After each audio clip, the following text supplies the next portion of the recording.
Welcome to Restoration. I'm Rabbi Matt. So glad you could join us on this special Shabbat, the start of a new season following our high holiday season for the fall. And we're so grateful for all the volunteers and leaders that helped us with Rosh Hashanah, Yom Kippur, and Sukkot.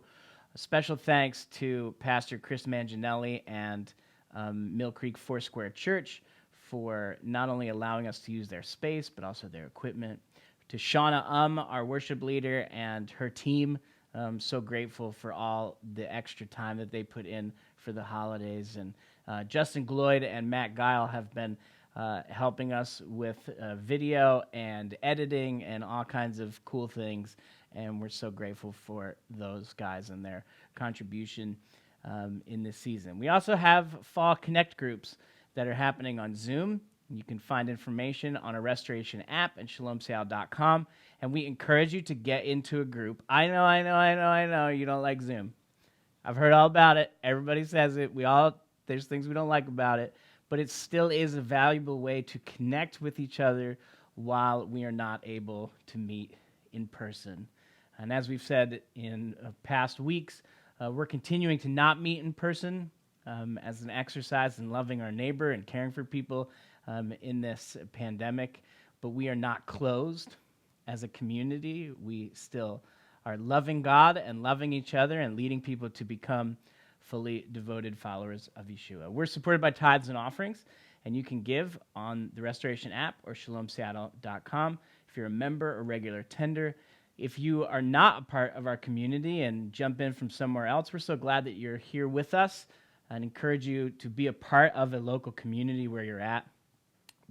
And do not feel obligated to give, but if you'd like to, you can. We also have a Helping Others Fund, and we've been able, over these last few months during this pandemic, to encourage many people in our community and in Seattle with all kinds of help during this season. And if you'd like to contribute to the Helping Others Fund, you can through the Restoration app and shalomseattle.com.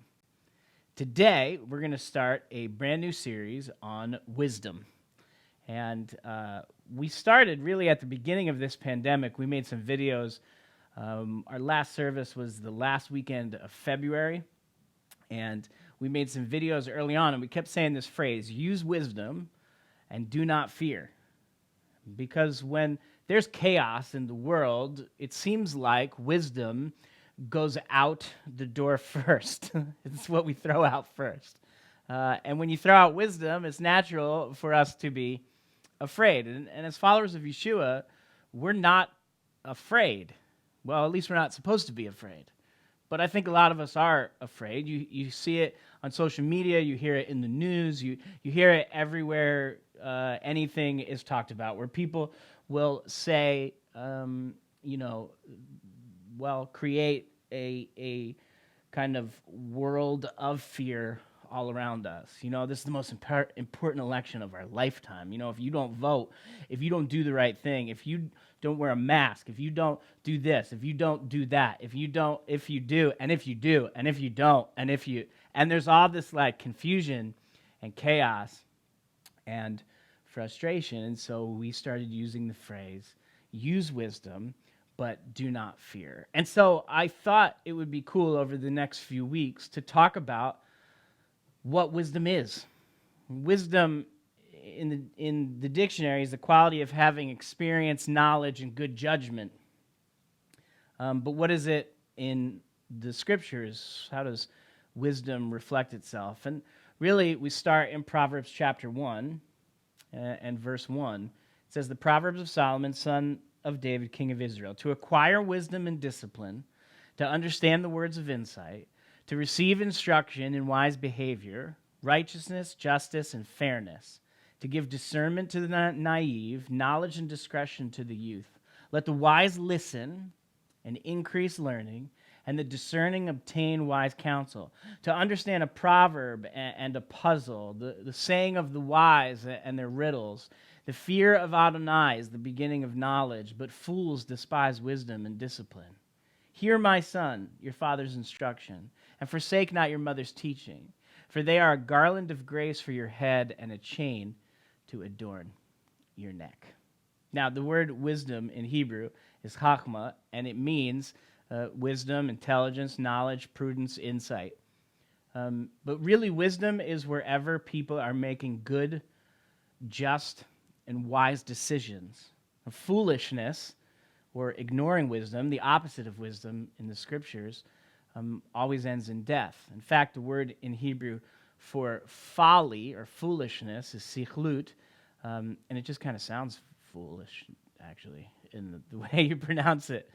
But wisdom literature is a type of literature in the Bible from ancient history and kind of the time that these books were written, that include Proverbs and Job and Ecclesiastes. Some include the book of Psalms and the Song of Songs, or the Song of Solomon.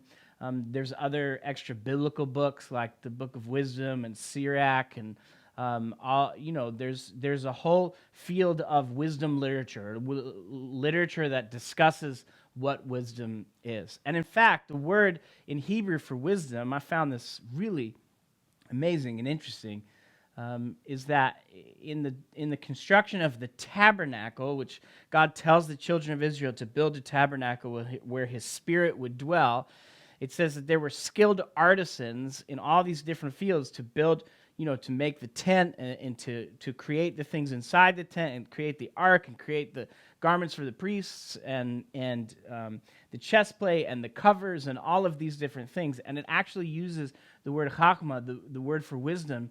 It uses to say that these skilled artisans used wisdom to create. And when you go back into Genesis, it's actually this idea that God uses wisdom to create the world. And he sewed into the fabric of the universe this idea of wisdom. And in sewing it into the fabric of the universe, he made it accessible to anyone through the Spirit of God. So wherever there are good decisions and wherever there is people who are operating in justice and wherever people are experiencing knowledge and operating out of a place of knowledge, wherever people are making good, just, and wise decisions, that's where you find wisdom. But it's also not just an intellectual wisdom that is in the head, but also this wisdom that is put into the fabric of creation itself for creating, so that even artists who create are operating in a form of wisdom, and people who are creating computers and technology or movies or music, like there's a wisdom that comes from the fabric of the universe that God put into the fabric of the universe where these things come out in forms of creativity, which are forms of creation. It's actually in Proverbs chapter 8 where it tells us that wisdom was the foundation of the world, or an attribute that God used in of himself to create, that it was through his wisdom that he created. So Proverbs chapter 8 and verse 22 says, Adonai brought me forth the first of his way before his works of old. Earlier in the chapter, it says this is wisdom. From eternity I was appointed from the beginning, before the world even began. And when there were no depths, I was brought forth. And when there were no fountains abounding with water. Before the mountains were shaped, before the hills, wisdom, was brought forth. He had not yet made the land, the fields, the fire, dust, or the first dust of the earth. When he set the heavens in place, wisdom was there. I was there when he inscribed the horizon on the face of the ocean, when he established the skies above, when he securely fixed the fountains of the deep, and when he set the boundaries for the sea so that the waters never transgress his command, and when he laid out the earth's foundations. Then I was the craftsman beside him. I was his daily delight, always rejoicing before him, rejoicing in his whole world and delighting in mankind. So now, children, listen to me, wisdom speaking. Blessed are those who keep my ways. Heed discipline and be wise, and do not neglect it. Blessed is the one who listens to me, watching daily at my gates, waiting at my doorpost. For whoever finds me finds life and obtains favor from Adonai. but whoever fails to find me harms his life, and all who hate me love death. I was talking to my parents. My dad is a Messianic rabbi in New York. David Rosenberg and I often call my dad, and we talk about the text, and he always talks about how much joy he finds in me and my older brother both becoming rabbis and preaching and teaching, as we watched him do all of our life. And I told my dad I was doing a series on wisdom, and his first verbal response to that was, well, that's an answer to prayer. Because as wise as I seem, as sage as I am to so many of you who watch, I have ADHD, attention deficit hyperactivity disorder, and as a kid, I certainly lacked large amounts of wisdom and operated in what Proverbs calls the opposite of wisdom, which is folly or foolishness.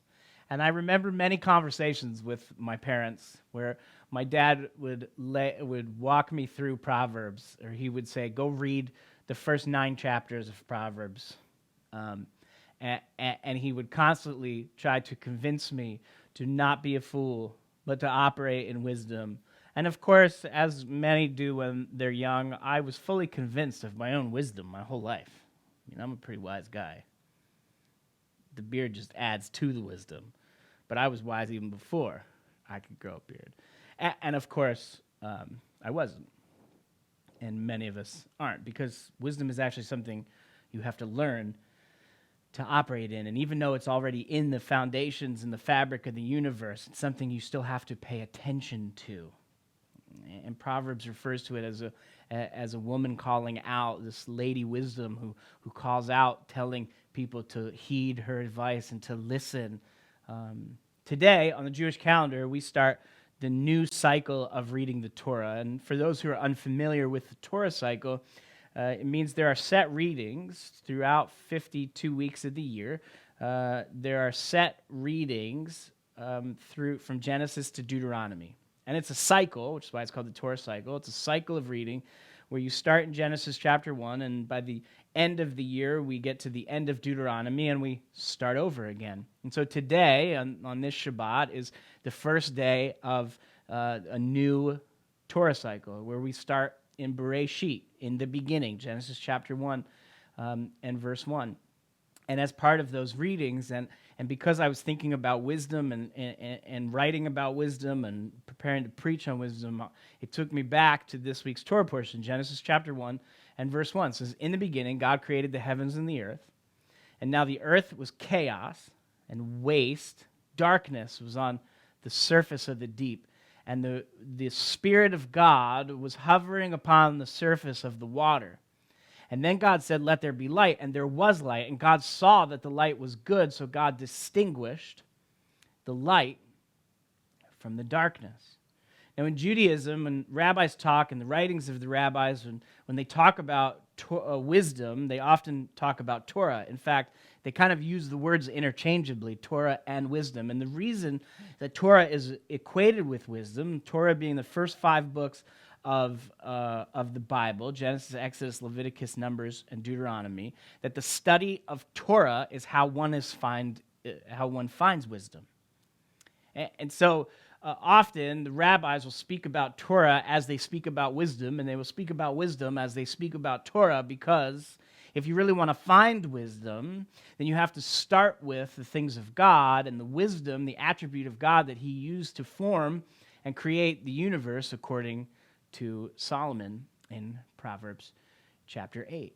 And I saw this amazing quote, really a paraphrase from the Talmud, which is commentary of the rabbis on the Torah in Midrash Tehillim, and this is what the Talmud says. The Torah, because it is God's own wisdom, and because it was his blueprint for the creation of the universe, is the source of life itself.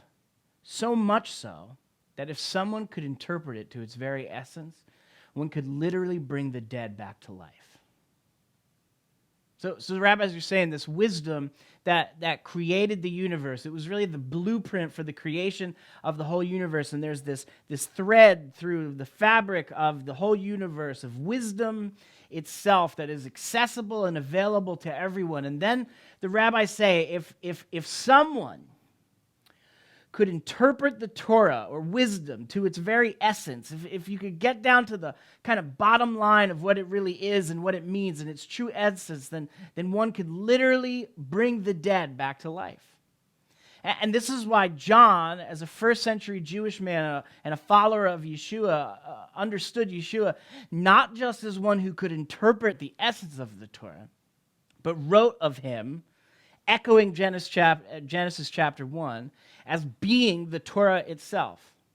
See, the disciples of Yeshua didn't just see Yeshua as a man, they also understood him as the God of our fathers. And in understanding him as the God of our fathers, they also attributed to him being the Word of God itself.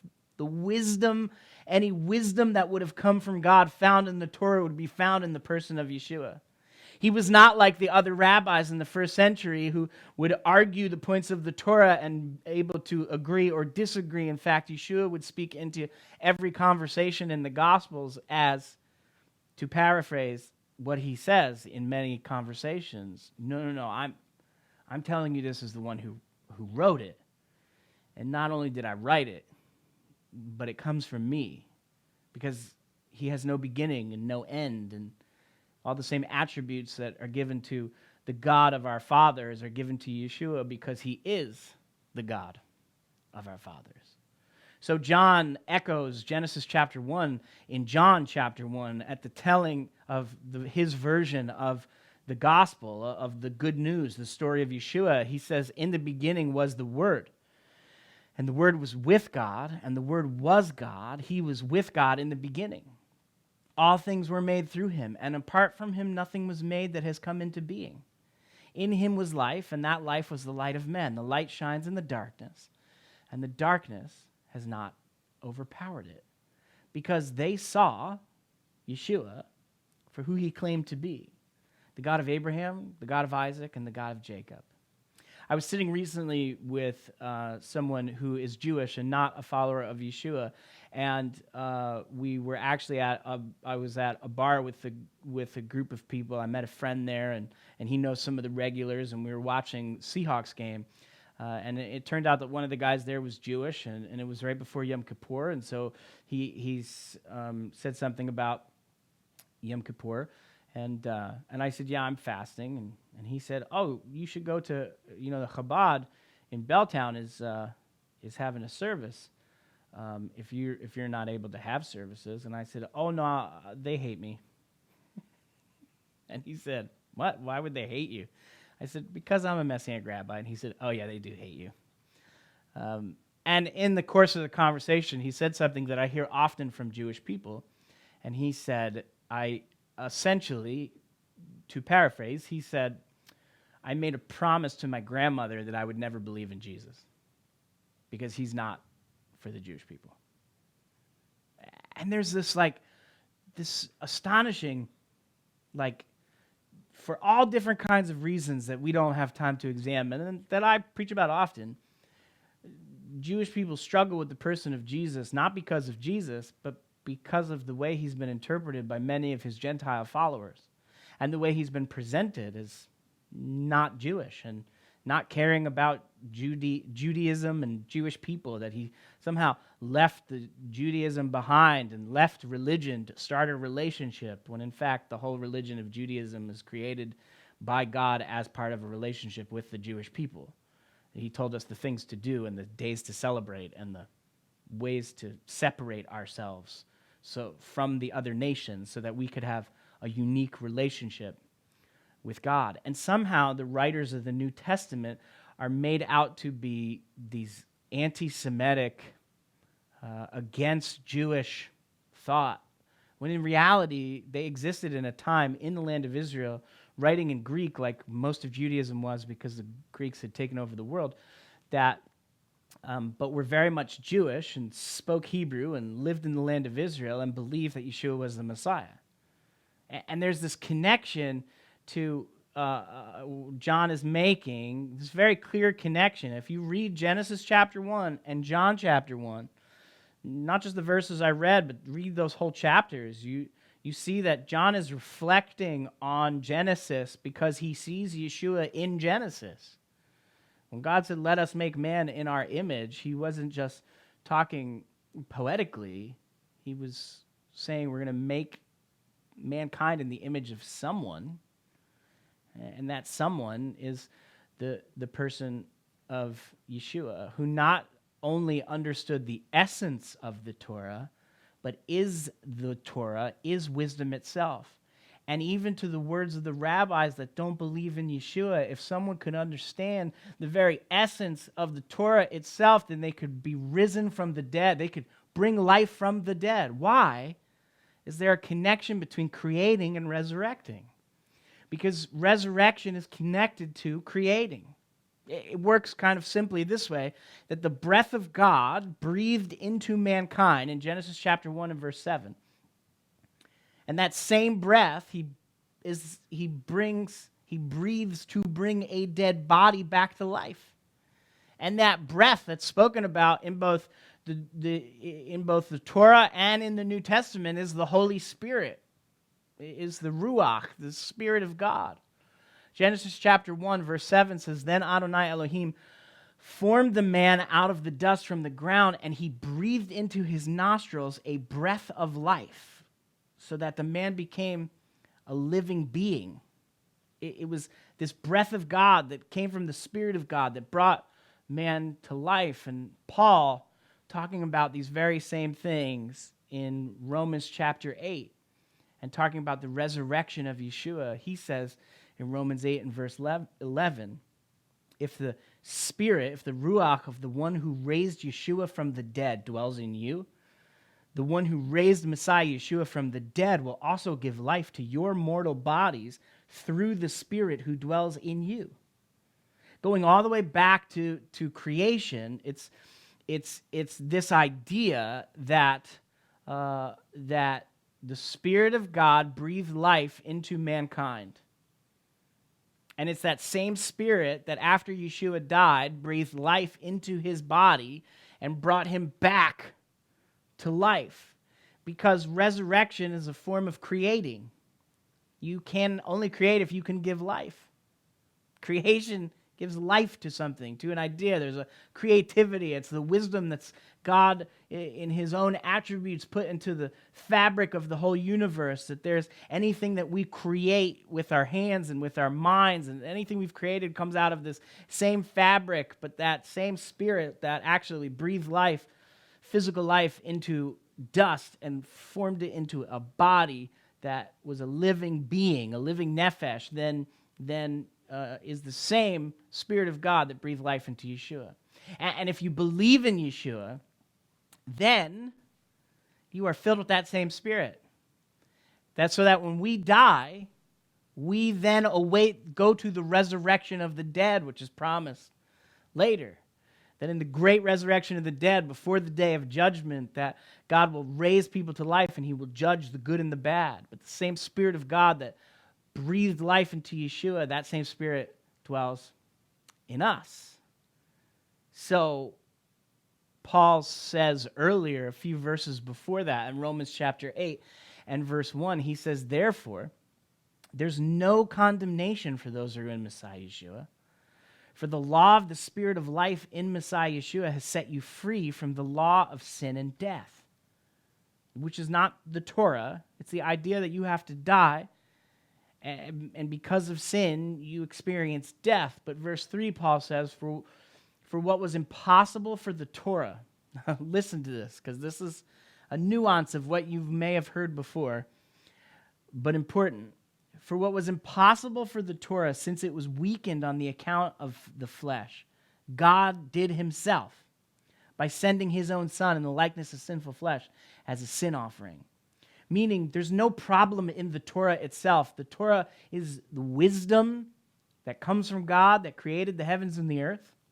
And there is wisdom in the studying of the whole of Scriptures, not just the Torah for us, but the rest of the Hebrew Scriptures, which include the New Testament, written by Jews and to Jewish people, and also to Gentiles who believed in the Jewish Messiah, that there is wisdom in it, but what is impossible for the written word of God to do, because we are sinners, and because our sinful flesh is so weak, and because we often move towards foolishness and folly rather than wisdom, God does himself by sending his son, middle of verse 3, sending his son in the likeness of sinful flesh and as a sin offering, and condemning sin in the flesh, verse 4, Romans 8, verse 4, so that the requirement of the Torah might be fulfilled in us who do not walk according to the flesh, but according to the Spirit. It's sort of like this. What was impossible for the written Torah because of sin, the living Torah, Yeshua, accomplished himself, setting us free from death and giving us life through the Spirit of God. And the same Spirit that breathed life into Adam, the same Spirit that rose Yeshua from the dead, that Spirit can dwell in you. The Spirit of wisdom can dwell in you if you believe that Yeshua is who he said he is. If you receive Yeshua as your Messiah and believe in his death and in his resurrection, that gives us freedom and wisdom through the Spirit of God. We're going to die. We know that. Everyone dies.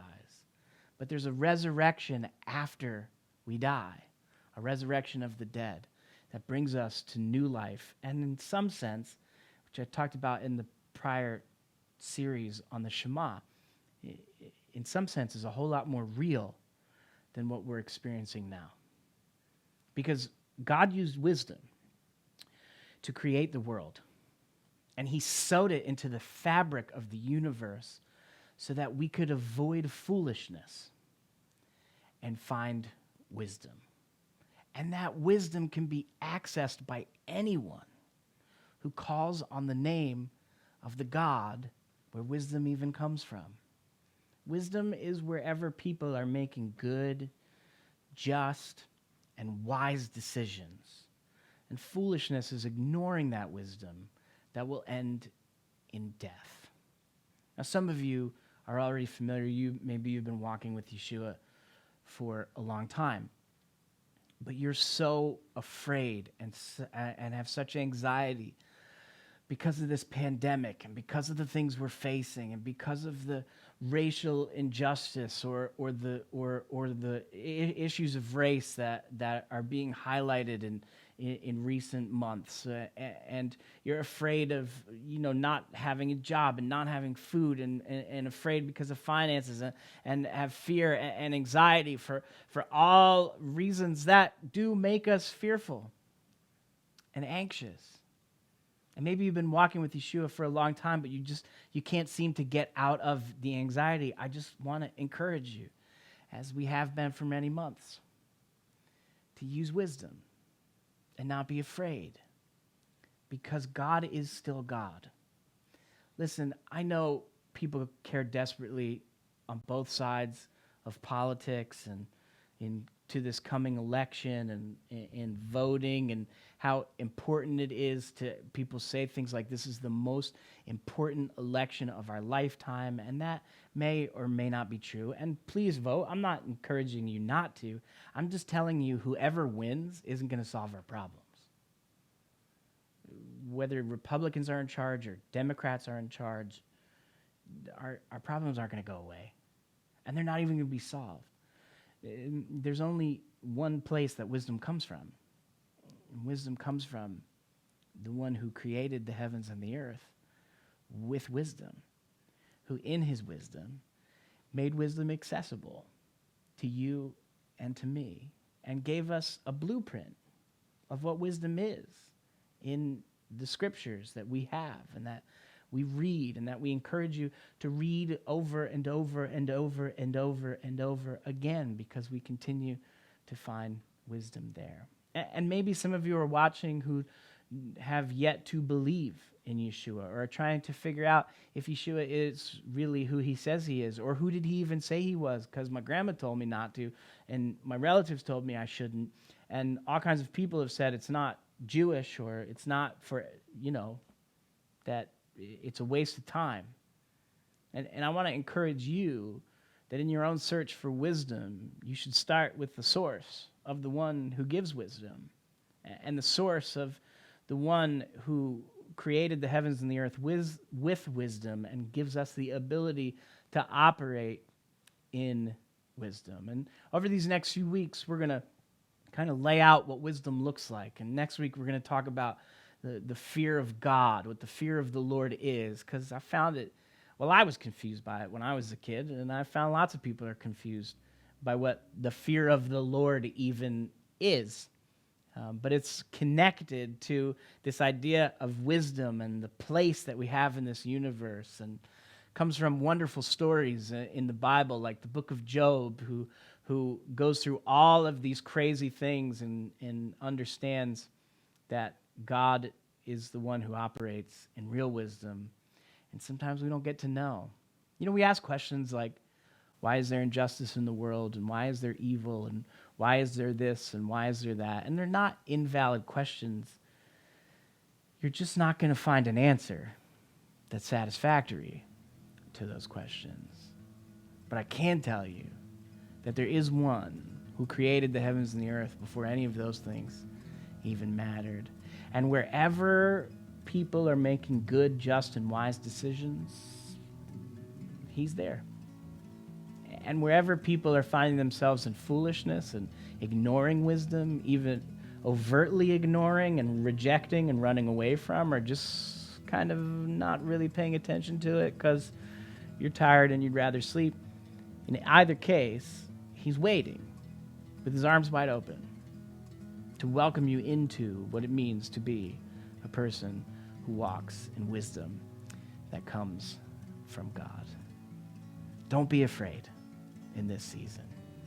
Things are going to continue to change, as they have changed dramatically over the last 7 months. And we don't know the outcome of how all of these things are going to play out. But I know this for sure. The same God who said, "Let there be light," and there was, he's still in charge.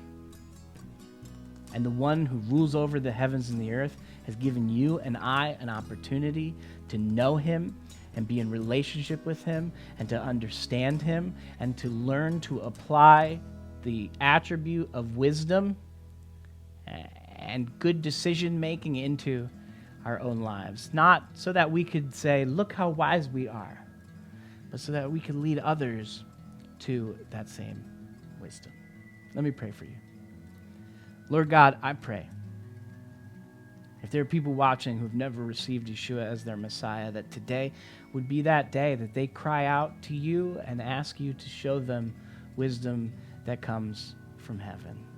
And for those of us who have walked with you but find ourselves in fear and anxiety and uncertainty and all the things that are happening, Lord, would you show up in really wonderful and miraculous ways to remind us that you are still in control, that we may not even get all the answers to the questions that we are asking, but we can know with certainty that you are still God, and that in the resurrection we will be with you.